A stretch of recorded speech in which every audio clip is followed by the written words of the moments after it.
Hallo, jeg heter John Olsen. Velkommen to Next Stop from the bike capital of the world.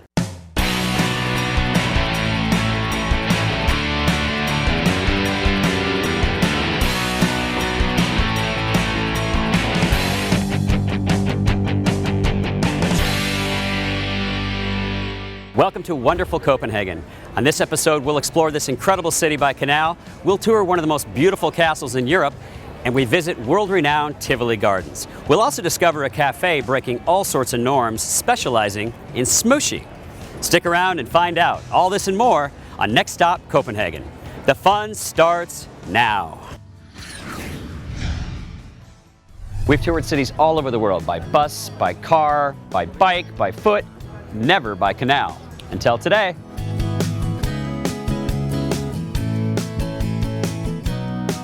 Hi to you all and welcome. My name is Julia and I will be your guide on this tour. We are now in the canal of Nyhavn, and this canal was excavated between 1671 and 1673.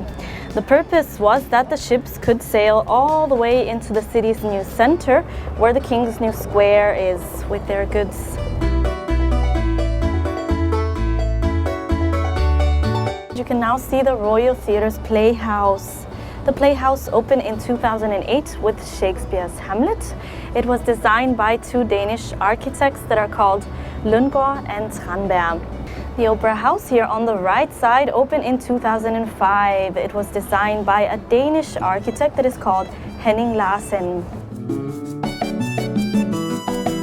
The ship you see on the right side is the royal yacht that is called Dannebroge. It was built in 1931 and it's the oldest royal yacht in the whole world that is still in use today.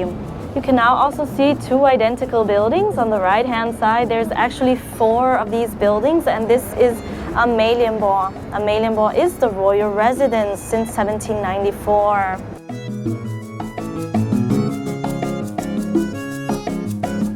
We are now in Gammel Strand, which means the old beach. It is here that the modern city of Copenhagen was founded in 1167 by the Bishop Absalon. You can see a statue of him on the left-hand side. He's on his horse. On the right side, you can now see the most modern castle of Christiansborg. It is the 3rd castle with this name in this spot, and it is from 1928. The building on the right-hand side is the old stock exchange. It was built between 1620 and 1640. The tower is made of 4 intertwined dragon tails, and on the top there's 3 crowns that symbolize the Kalmar Union.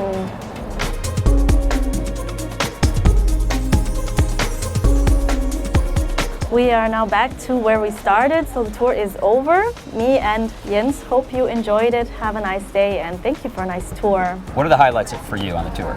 Royal Residence and the Canal of Christianshavn, which is for me breathtaking, and the oldest part of the city. Now, we also sailed by the most popular #1 restaurant in the world, Noma. Yeah. Have you been there? No, I haven't. There's a 3-month waiting list now, and the top waiting time was 1 year, I think, in the beginning. Now it's 3 months. I think we'll dine right over there at the local poster stand. Yes. Thank you for your time That's a great today. idea. Yeah, no problem. Hi. You see?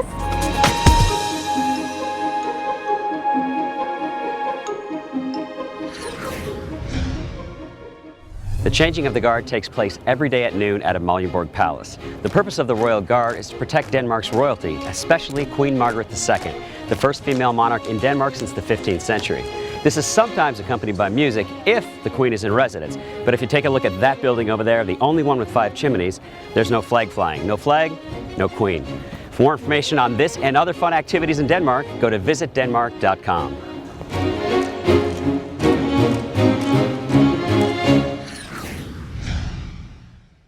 Fredensborg Slot, or Castle, located in Hillerød, a town about 42 kilometers north of Copenhagen, is the oldest Renaissance palace in Scandinavia, dating back to the early 17th century.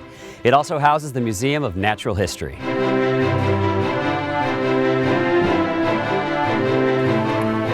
Hello, hvordan går det? I'm John. Hello, John. My name is Søren. Welcome to Fredensborg. Thank you for inviting us to your home. Oh, you're welcome. This is a nice place you live. Oh, it's a very nice place. Okay, you don't live here. No, I don't live here. Who did? Well, in the 17th century, the Danish king lived here. His name was Christian IV, and he was one of the most wealthiest persons in Northern Europe. And when you're wealthy, you need, of course, a grand house. I'm dying to see the inside. Well, let's go inside then. Let's do it.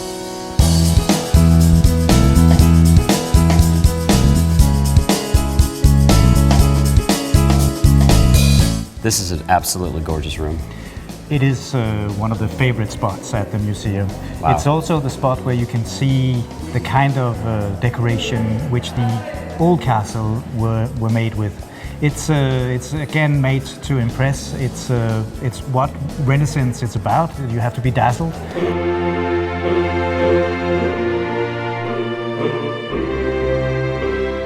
Let's talk about the shields on the wall. This is impressive. They must have deep meaning. It is going back to when Denmark was an absolute monarchy. Whenever a person is getting one of these shields, he will have his coat of arms made and painted, and he have the shield put up here.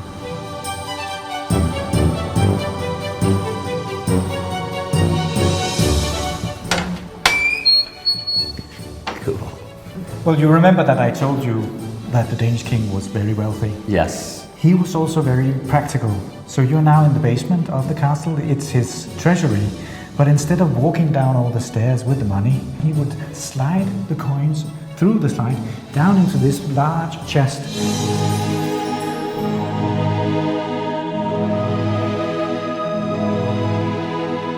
Soren, this is one impressive display of art. How many pieces are in here? Well, we say we have approximately 10,000 paintings. But apart from paintings, we have engravings, we have etchings, we have furniture, we have chairs, we have cupboards.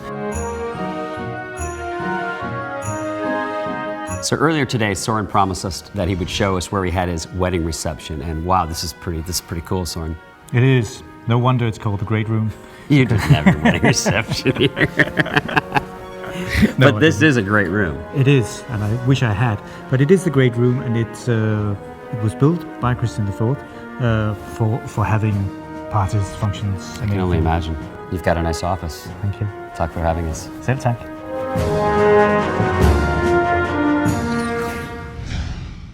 Coming up, Denmark's Knowledge Center for Design and the historic Admiral Hotel.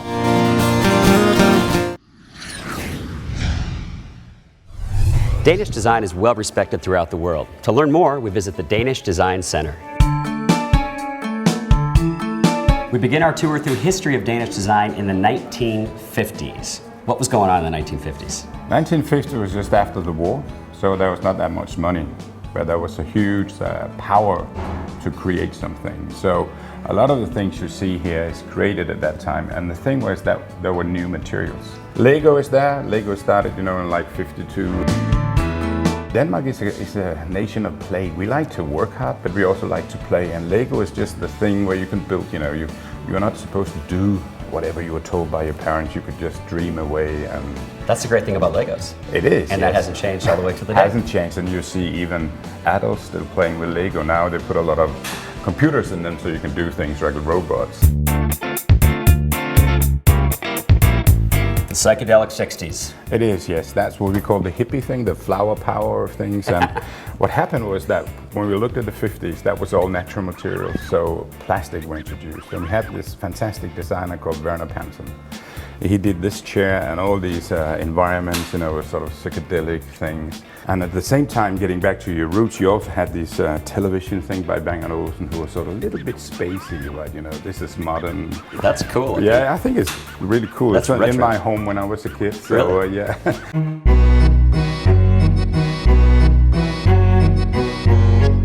Now we're in the 70s. When I was a kid, I would have liked this thing. Oh, you should have had one. The 70s was sort of, like systems, and the 80s was about systems. How can we get systems to work?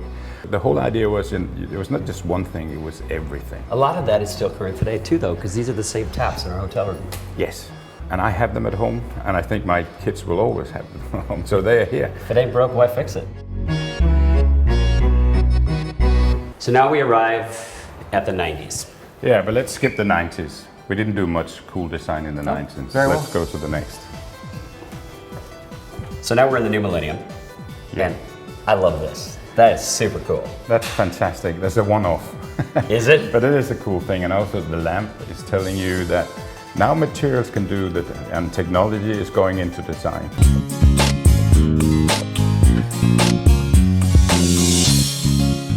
Neil, I'm impressed. Thank you very much for the tour through time, and I can see why Danish architecture, Danish design has been so relevant for so many decades, and for decades to come.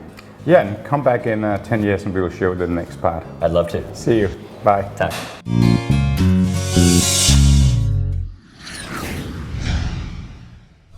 Copenhagen is one of the most ambitious cities in the world when it comes to sustainable lifestyle. By the year 2025, Copenhagen plans to be the world's first capital city that is CO2 neutral. Bikes are just one of the ways Copenhagen tries to stay green. They're by far the fastest and least expensive way to get around, and of course, they emit no CO2. Copenhagen is truly a green city. We're staying at the very lovely and very historic Admiral Hotel in Copenhagen. Jesper, thanks for having us. Thank you, and you're welcome. This is a gorgeous property, and I love the history of it. Take us back to 1787. It used to be a storage place for corn and for grain. We have a lounge, which is part of our banqueting department. That used to be the oven, drying out most of the granary. So all the floors house the grain and corn? Yeah, exactly, yeah. And there was very historic events that happened, that this hotel was very key in. 1801? Yeah, exactly. What happened then? We had the bombardment of Copenhagen, but we survived. Most of the buildings around the hotel were on fire. It's, yeah, a big part of Copenhagen history. Your location is spectacular. We're right on the water. Of course, it's a hotel. That is the location. Everything is fairly close by. We got the Queen living just down the road. Queen's your neighbor? Yeah, she is. And of course, we got the view of the water. One thing that's unique, I think, is the hallway. Yeah. When you walk down, the woodwork on the ceiling. All the hallways and all the wood and the walls that you see in the hotel, that is the original thing from when it was built. And when you walk in your lobby, it's very impressive. It's very long. There's lots of depth to it. Yeah. And your staff is so friendly. Everybody's been so friendly the entire stay. And you've got an award-winning restaurant in the lobby. We do, yeah, the Salt Restaurant. It's been with us for quite a few years now. There's something you have that's very different from any hotel we've ever stayed at. We do have the water, and together with the water we do have ships.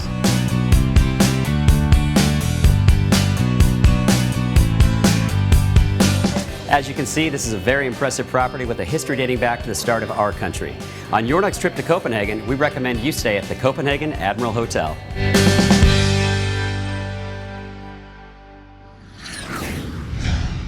Up next, we learn about smooshie and a unique bar hopping experience, including an ice bar.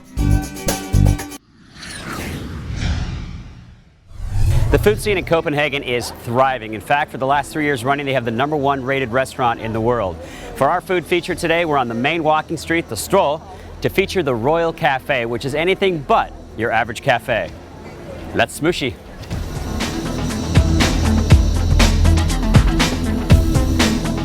I have been so excited to learn about your concept, not only about smooshie, but cafe. You've taken it to a whole new level.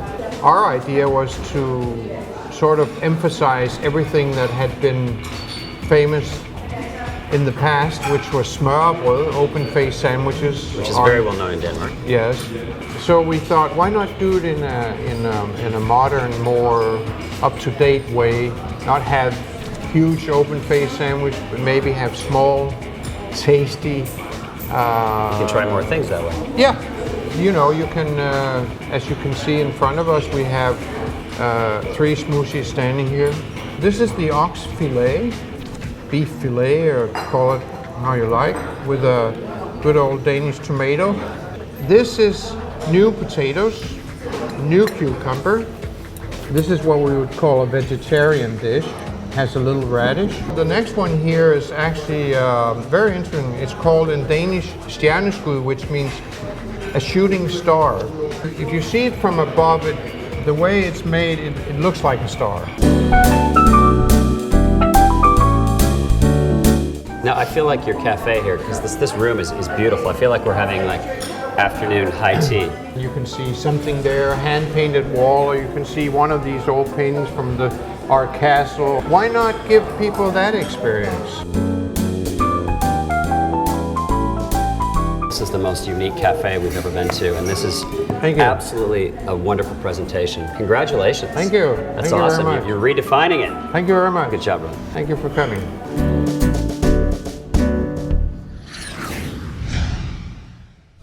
We hear that Copenhagen has one of the most active nightlifes in Europe. Let's find out for ourselves. We begin our night at Ice Bar Copenhagen.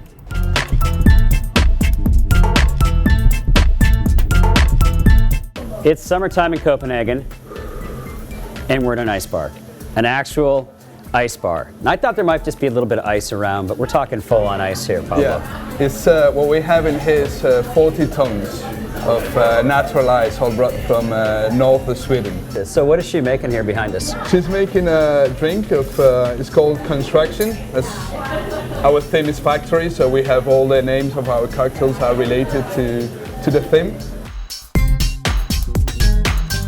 So these glasses are all ice as well? Exactly. They're special. What does it take to like keep these things in stock? Well, we keep them in the bar. Because once I put my mouth to it, it starts melting, right? Exactly. Once you're done drinking them, we have a slide just there where you throw them, and then afterwards we will just get rid of them. How cool was that? No pun intended. Our next stop, something equally unique, Ruby's. I love your place. Yeah. So quaint, so different, so unique. I think it's a little bit unique, it's a little bit intimate, and still very extremely friendly, and it's really simple. Just treat people with respect and try and have fun while doing it. I think that's a good philosophy. Yeah. Upstairs is a little more happening, whereas downstairs is a bit more quiet, and we try and do a bit more old school menu with forgotten classics that we sort of flipped through all our cocktail literature and found these interesting drinks that we don't see much anymore, and try and revive some of the old classics. So Visit Denmark told me that you guys make some classic cocktails. Yeah, I have to come and check it out. And I have one of the signature twists we do for you in a minute. So we're going to go to the bar and have a drink called the Rapscallion.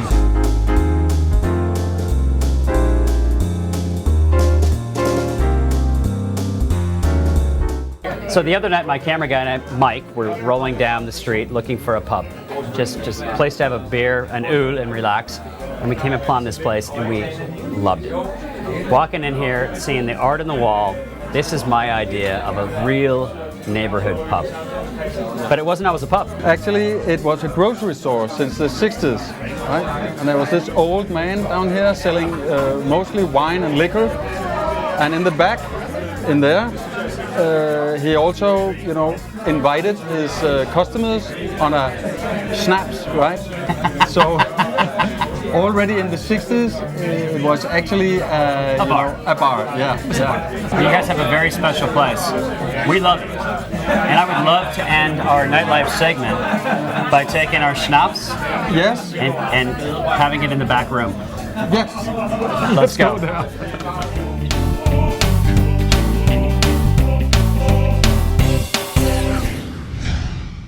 Coming up, learn where Walt Disney got his ideas and one of the most unique music segments ever on Next Stop. Tivoli's been putting smiles on the faces of Danes for over a century. Let's have some fun. We have Disney, Denmark has Tivoli, a very, very magical place. Started with this guy right here. How did he even invent this place back in the day? 1843. He stole the idea actually from a park in Paris that was called Tivoli. Really? But none of the original parks exist. It's only the Copenhagen one that has managed to survive through to today. How many rides are there? Well, at the moment we have 26, half kiddie rides and half really wild white knuckle type rides. White knuckle. Ah. Yeah. This ride looks interesting. Yeah, it's probably our wildest ride. It's called the Vertigo, would you believe? I can see why it'd be called that, yes. With the power that's in the movement of the ride, can you imagine when it decelerates, all the power that's in actually slowing it down? Yeah, it stores it. So we pick up that power and reuse it. 25% of the electricity that the Vertigo uses is actually regenerating. That's very cool. So we're behind the scenes. This is one of the oldest roller coasters I know that I've ever been around. Yeah, 1914. There are only 6 roller coasters this kind of age in the world. So the brakeman actually sits here.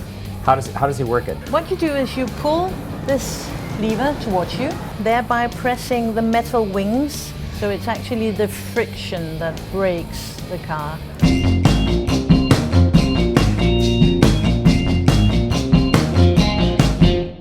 There's more to Tivoli than just the rides. We have the rides, of course, and then the scenery. I hope you can see how pretty that is, and all the architecture, the wining and dining, everything from hot dogs to gourmet meals. And then we have all the entertainment. So there's free music every day. Once you've paid admission, you get free concerts. There are shows you pay for. There's ballet, there's classical music, there's all sorts of things. Here's a pleasant surprise, our most unique Next Stop music segment ever.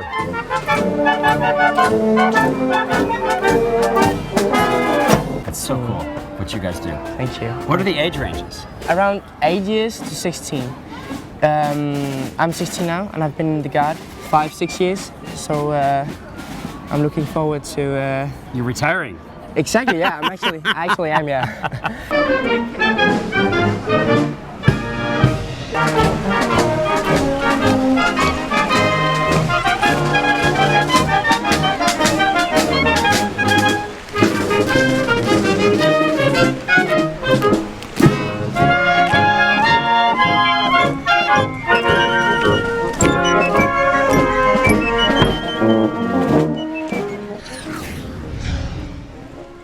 Tak skal du have for joining us on Next Stop from wonderful Copenhagen. And thanks to our Danish show sponsors, Visit Denmark, wonderful Copenhagen, the Admiral Hotel, and Iceland Air, another great Alaska Airlines partner with convenient connections to all of Europe through Reykjavik. Thanks also to our show's title sponsors and good friends, Alaska Airlines and the Alaska Airlines Visa Signature Card. Next stop, where will we take you next? Make good memories, everybody. Denmark has Tivoli, turning 100 years old. This next year? Well, more than 100 years. So 1843, Tivoli was that's founded. way more. Let's start that over. Yeah. So the roller coaster is 100 years. Oh, yeah. You taught her? Yeah. You taught her everything she knows. Yeah. Well, not everything, I guess.